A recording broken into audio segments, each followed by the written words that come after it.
I'm Rob Licuria, senior editor at Gold Derby, here with actor and filmmaker, the legendary Andy Serkis.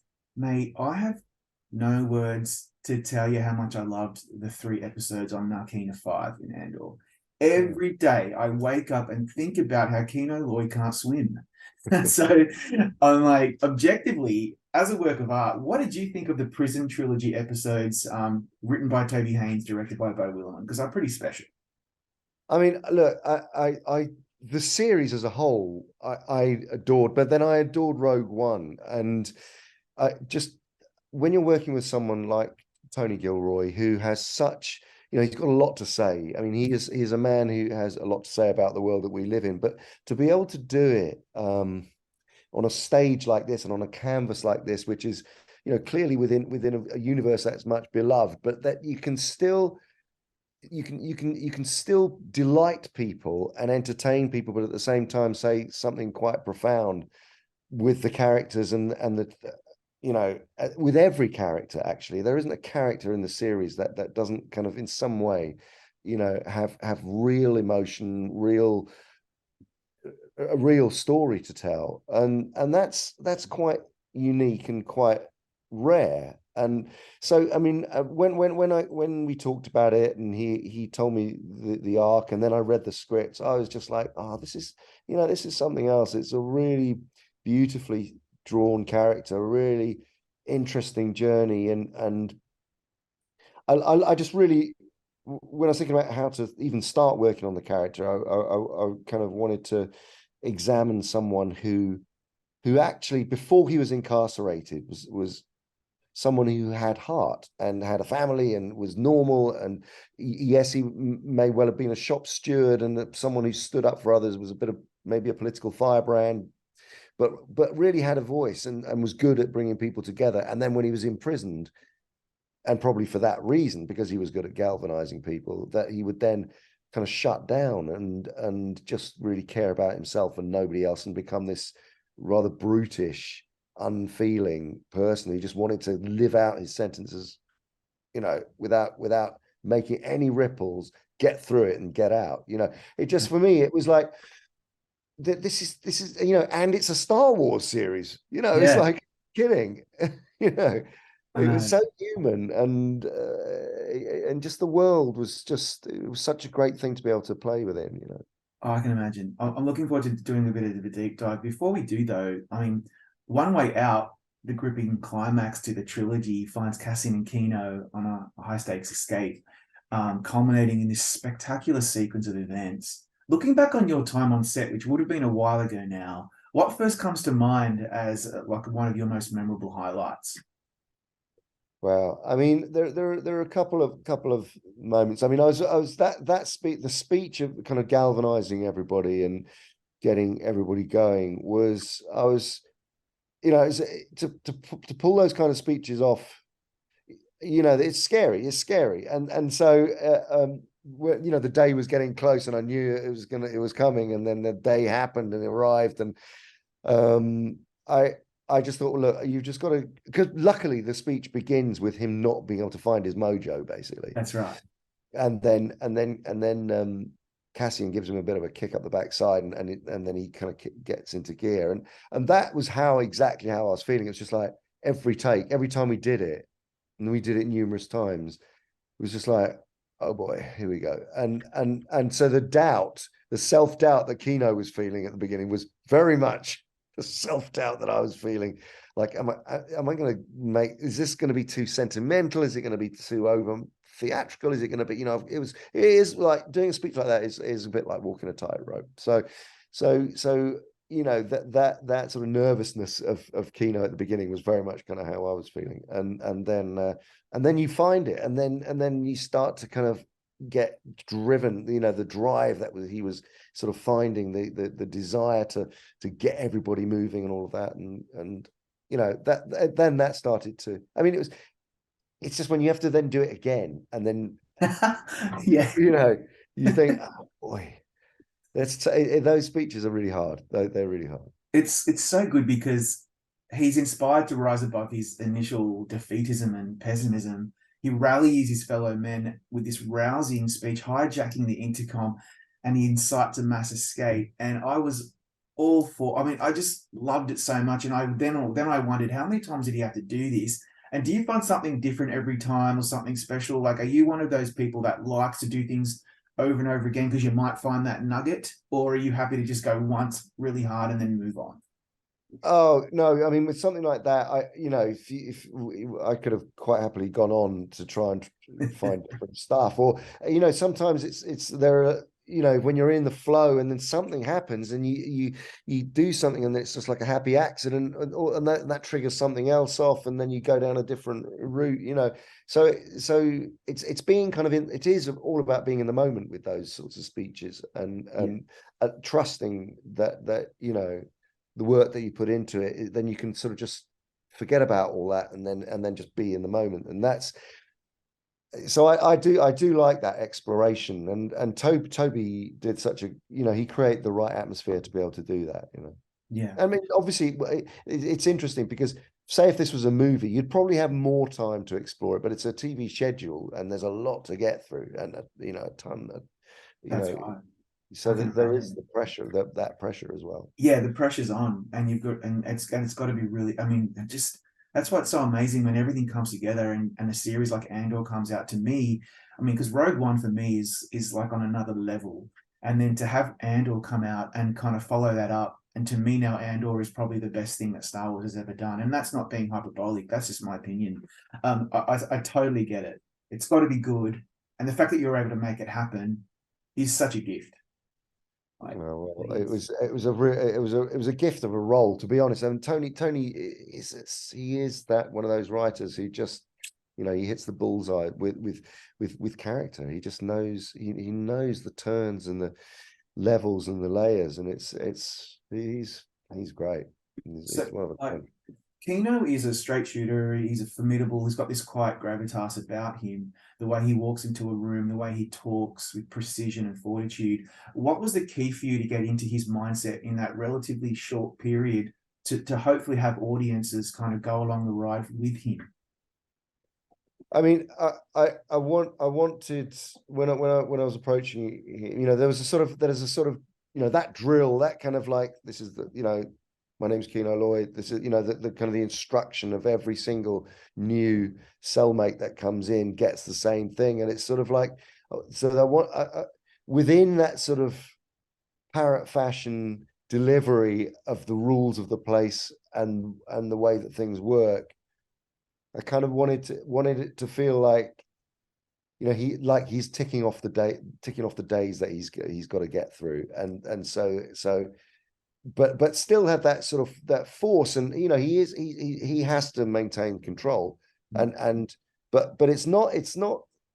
I didn't want to make him so, didn't want him to be one of those sort of people, small men with a lot of power, or rather not a lot of power, but I didn't want him to be sort of bullyish in the wrong way. I wanted him to be just, because you could play that so much more aggressively, and I didn't want to overly play the aggression. I just wanted him to be straight, and that's why, that's why I kind of thought the guy who goes into prison is someone who actually has a heart, but he knows how to get things done, and that was really important. That it was just to take the emotion out of it, I Yeah, suppose.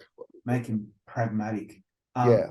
Actually, Andy, if you don't mind me saying, I often feel a connection with the characters you portray because there's a sincerity and charisma to how you play them. And for me, it's the nuances, the mannerisms, the inflections, the tone. You're really magnetic and formidable, even when you're playing a villain. So why do you think audiences gravitate to so many of the characters you've played, like Kino, for example?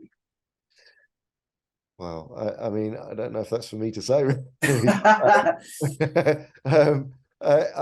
don't know. I mean, I think, look, I think I've always you just try. I've always believed. I suppose one of my core beliefs, and this is really going back to when I first started acting, and being lucky enough to work in a theatre company that had a director that gave me really taught me why I was an actor. And I think knowing why you're an actor is really important. And for me, it was about You know, I remember you used to say, you know, your job is you're part of a community. It's your job to go off, research, come back, bring the findings, and share it with an audience. That's what you do, and that is, I suppose, how I've always thought about it. You know, you are providing a service. You know, people act for all many different reasons.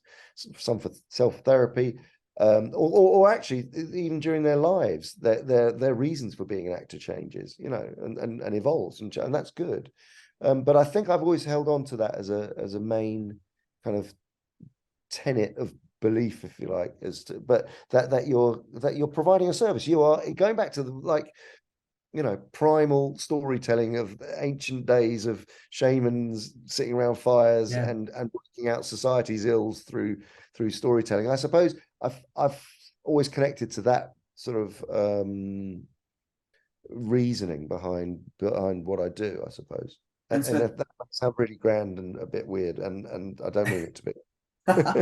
but all your experience as an actor, performer, even in performance capture, has that what has that done to your ability as a filmmaker behind the scenes? You've directed obviously a number of films. You're working on Animal Farm. What has that done for your ability to be a creator as well as a performer? Well, I mean, I actually started out more on the other side. In fact, I started off as a visual artist and wanted to be a painter, and so I was very much more into telling stories visually, and you know, and my paintings were very much kind of characters, abstract kind of environments, and characters in abstract environments, weirdly.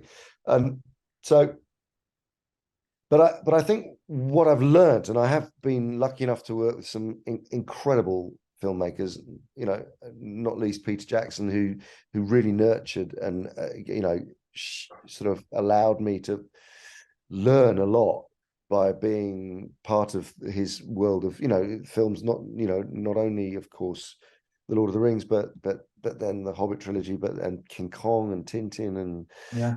you know, so I got to work with someone who really created a great working atmosphere, and I think that part of being a director, an important part of being a director is creating the right atmosphere for everyone to be able to do their best work, Mm-hmm. um, and trusting and delegating, and actually not feeling that you have to own everything, but by bringing everybody into your, you know, into your vision, but allowing them to have their take on it is the way to go. And that's something I've learned from, you know, from observing people and working with people like Peter, but also you do, when you start out, you think, I've got to make every single decision myself. I've got to, you know, and obviously you have to, you have the final say. But I think some directors that you work with, you know, are slightly shut down and are very bullish about just their way being the way, and that isn't kind of how I like to work, certainly, or Yeah. you know, it's not how I see the world. So Yeah, absolutely. And just thinking back to your time with Peter Jackson, it's you know, you connect certain actors with certain directors over the years. That's one of the pairings that I think many of us will always admire and look up to.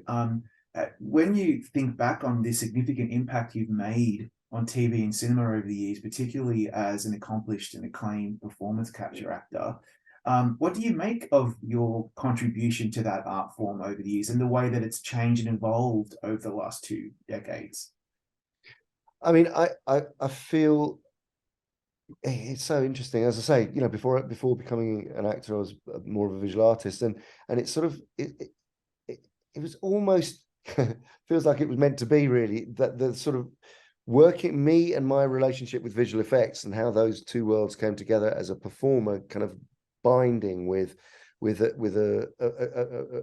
an art form which was sort of just coming into being, and was all about the possibilities of transformation and allowing that to happen. And so when you know, and that's why when people say to me, you know, so is motion capture acting any different to normal acting, or, you know, isn't it great that we can see your face on screen? And I'm like, I don't think of it like that. I play a Mm. character, you know, I'm climbing to the character, and how the character's manifested on screen kind of irrelevant, whether it's myself, my own face, or a CG character's face, or I'm wearing prosthetic makeup, or whatever. You know, it's about the role. But having said that, I was very, and have continued to be, evangelical about performance capture because of what the possibilities are with it. You know, that you can play anything, that you know, from going from playing Gollum, a 3.5-foot hobbit, to a 25-foot gorilla. You know, I was just like, that was the big epiphany. Actually, it was like, this means that you can play anything. Anyone can play anything. Any actor can play anything or anyone, and that as a sort of philosophical, you know, part of the actor's journey is quite an amazing thing. Is that, you know, we as long as you've got the chops and the desire to walk in that character's shoes, or feet, or, you know, hooves, or whatever, or whatever. whatever, you know, you can do it. You know, it's there. You can do it. And that really excites me, and has always excited me about it. I can imagine. And like, when I think back at some of your performances, like the one that when you played Caesar in that trilogy, I mean, like that was some of the best work you've ever done. And some people will say, but we're not seeing your face. And I'm saying, no, we really are. And we're looking right into your eyes. It's I can't even put it into words. I'm a lay person. I have no idea what I'm talking about, but I know what I respond to, right? And that's what art's all about. It's whatever resonates. Exactly. That's exactly right. So speaking of, you know, Star Wars Celebration just happened in London. You know, there's been a lot of excitement about what's going on in Star Wars. And it reminded me that in sci-fi and fantasy, there's such a connection between the creators and the fans, which doesn't sometimes happen in other genres because of the distance between the two. How do you feel about that connection that you have with the fans, and how they really have ownership almost over the characters that you played, and they really, really respond to what you're doing? I love that. And I've happened to have done, this year, I've been to a number of conventions, and it's just incredible how kind of reciprocal the energy is in these worlds, because, you know, we feed off the passion that they're, you know, people's lives kind of depend on these kinds of films. So, you know, I mean, the level of love and you know, devotion to these kinds of stories really feeds your desire to kind of do your best work for. And I love meeting people and talking about it. And so I've had a really good time recently, kind of going to conventions and all of these, you know, you go to convention and you've got the Star Wars fans, the Lord of the Rings fans, the Marvel fans, and it's just like, because I've been lucky enough to cross over between all of these. Yeah, even DC. Even DC. So it's like, it is like I've kind of got this, I've had this sort of passport to all of these different clubs, you know, which has been amazing. And I've really enjoyed that. I've really enjoyed the people, you know, sharing in other people's passion. That's so cool. My final question is this. Now, you probably know it's coming. Everyone probably asks you, but Tony's been very coy about whether Kino is actually dead. And as I mentioned at the beginning of the interview, I still am so haunted by your face saying, you know, I can't swim. Is he going to make a reappearance in season 2, or are you just sworn to secrecy, or you just have no idea? It's basically, I have no idea. I mean, I genuinely have no idea. So I